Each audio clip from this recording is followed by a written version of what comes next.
I'm Michael, and I'm from Connecticut. I was diagnosed with polycystic kidney disease at the age of 13. The nephrologist that I went to at the age of 13 told me that the likelihood of me living past the age of 30 was not very good. He expected me to be on dialysis by the age of 20. My father was also on hemodialysis and for 11 years. So my future didn't look very bright. As I got older, my kidneys continued to grow. One kidney was 16 pounds, one kidney was 14 pounds. The doctor had told me that I had 3 to 5 months to have the kidneys removed. Otherwise, it was going to compress my lungs to where I couldn't breathe. But the wait time in Connecticut for a kidney is 5 years, and the likelihood of me surviving 5 years wasn't very likely. I went home, got on the computer, and started reading other people's testimonials of situations they were in and what they've gone through. And I came across something where a woman had written that she had come to Florida Hospital for a kidney transplant. And because of her home state was telling her there wasn't a very good likelihood that she was going to live through it. I ended up calling Florida Hospital, talking to Margaret, the transplant coordinator.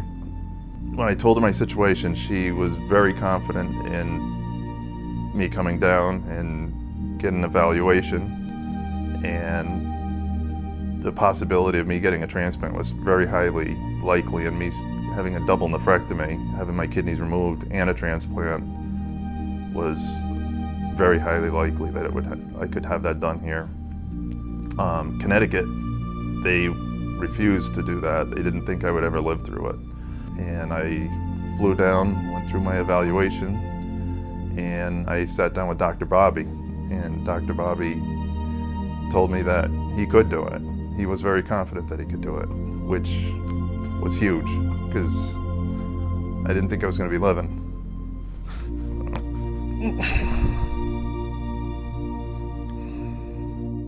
We have amongst the lowest waiting times in the country on the national wait list, really for all the transplant organs that we transplant.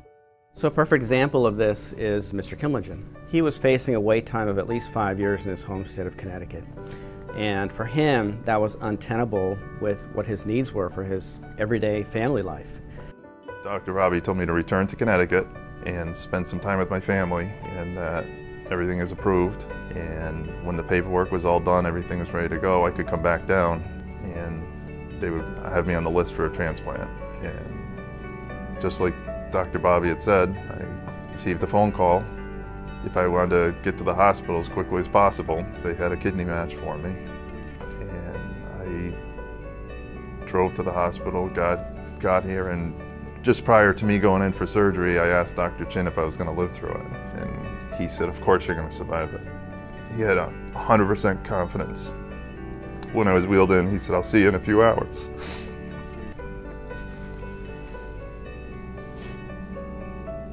One thing that stands out is, the extreme amount of discomfort he had been in. He had a number of cyst ruptures, which can be quite painful. He has been on, it had been affecting his dialysis. To be able to take out the kidneys at the same time as the kidney transplant was something that we felt should be done, and we felt that we could do in our hands and do it successfully. I have a daughter who was 15 at the time. She always wanted to travel, and I asked her, where would she want to go? She said, I've always wanted to go to California.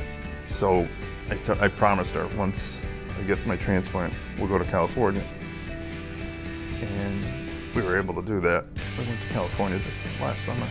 It was something I never thought that would ever come true. 5 years ago, 4 years ago, when I first got sick, I thought that was it. And couldn't ask for a better trip. It was a lot of fun. If I was to give a word of advice to anybody that was in this situation like mine, where they were needing a transplant, I would highly advise somebody to contact Florida Hospital Transplant Institute. The people here were outstanding, and it is like they have a family in Florida now.